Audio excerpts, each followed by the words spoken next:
helped sponsor this, so give them a listen, please. I want to thank Mama Ayana. Let's give her a round of applause. Let's give her due. Right now, let's stand up in these seats, stretch yourselves, and throw us some love. On the count of 3, 1, 2, 3.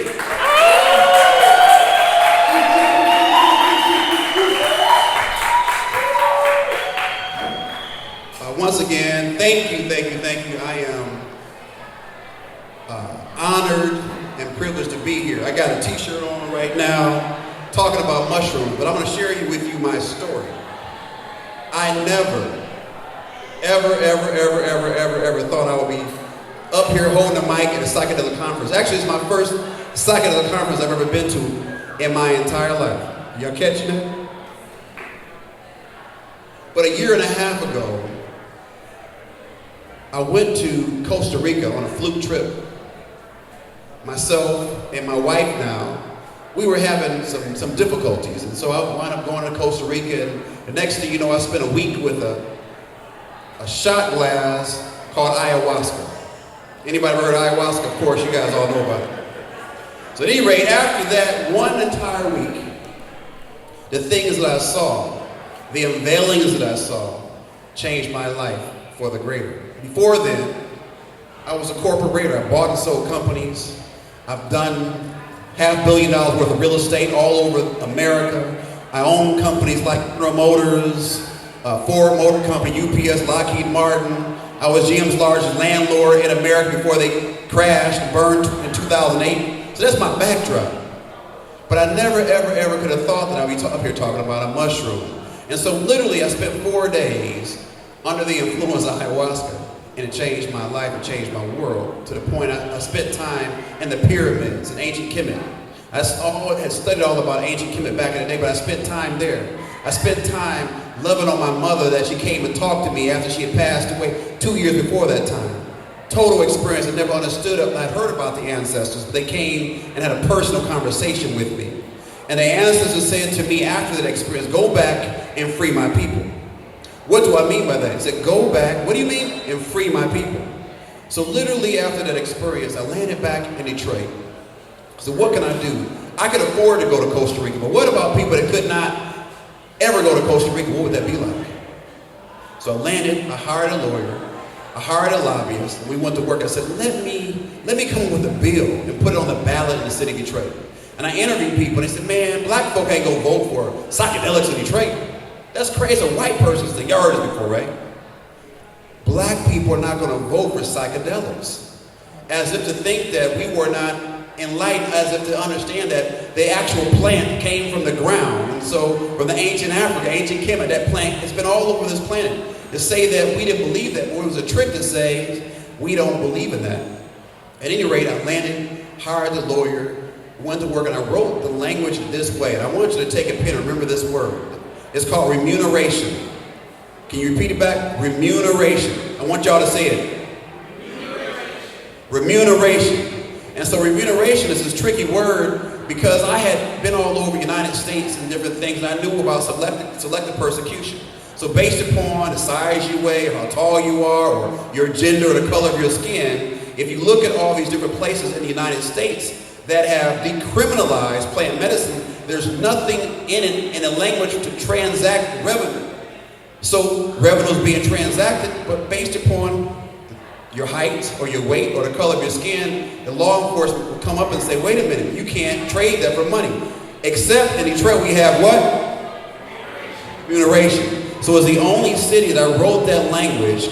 And last year, November the 3rd, it passed. 61% of people voted for Proposal E. That was with my experience with the plant. And so I thank the plant for that, and I thank you guys for teaching me that. So I want to give y'all a round of applause.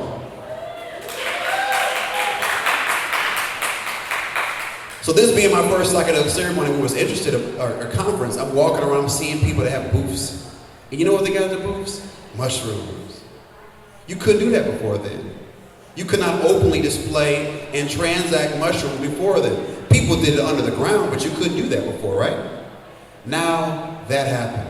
And that's all because of an experience that I had, and it changed my life, and I wanted to come back here and liberate people. When you start talking about psychedelics, people talk about mental health. And so when you think about anxiety, post-traumatic stress syndrome, depression, what are the places there than in an urban community?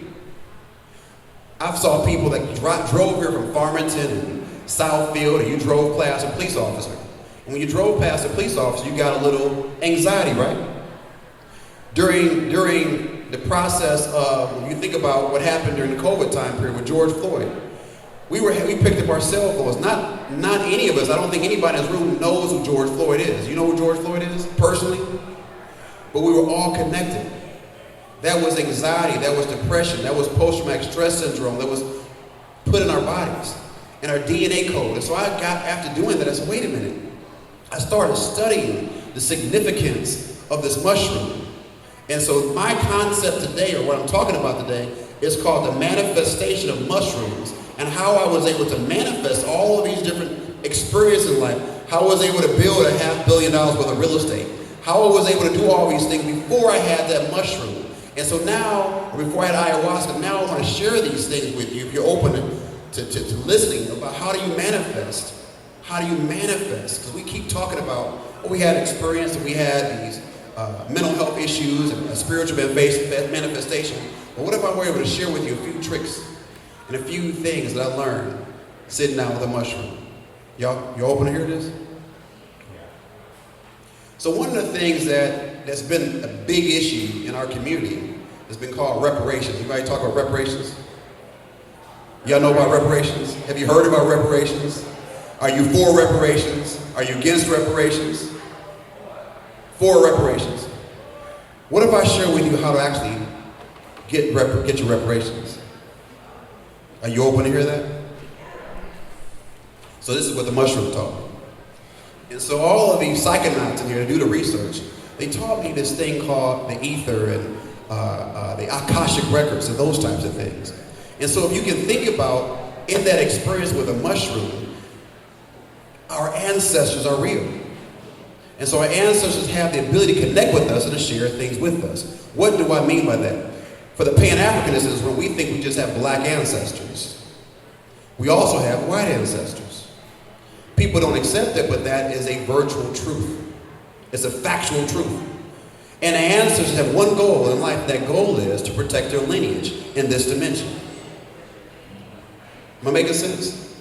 Now, what if you could go in and have that meditation ceremony with that and to actually sit and have a conversation with your ancestors and to ask your ancestors, those that are in your direct bloodline and those that you connect with, that may be people like Frederick Douglass, maybe people like Bing Carson, maybe people like Mansa Musa, maybe people like Albert Einstein, maybe people like Reverend Oprah Winfrey, maybe people like Phyllis Wheatley, and so many other different people. And you're actually able to download that information. And you sit with that. And what you do, and I've done this, you go grab a picture or do some research about that individual. You meditate while you're having that experience with a mushroom and watch the download that comes to you through that experience.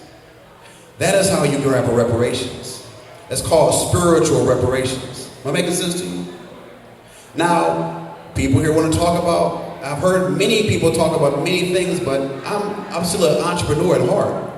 So one of the things we talk about is economics. How do you capture economics? The same exact principle. So let's think about some of the wealthiest people that you can think about in your life. And are there any names that anybody know about? Any names? Give me your name. Jeff Bezos. Got it. Another name. Elon Musk. Wealthy name. Try the same experience. Because that information is in the Akashic records. Biblically, it says there's nothing new under the sun. It doesn't. Everything is here. So all the plants have had conversations. When you think about the Quran, when you think about the Bible, the prophets themselves had a conversation mostly underneath a tree. So the most scholarly men and women had a conversation mostly under a tree. So imagine if a tree could talk. What would it say to you? What would it say? Why not go ask the tree? Why not go ask the tree? those things. That's how you're able to tap in. The manifestation. And I'm here just as a sponsor, but I'm also here as a manifestation, watching every single person in this room today that you can trade product because of the word what? Remuneration. I got the manifestation by having an experience with a sacred plant. And I thank you today for allowing me to share just a few things with you and let the journey continue because it don't stop here. Thank you. Appreciate it.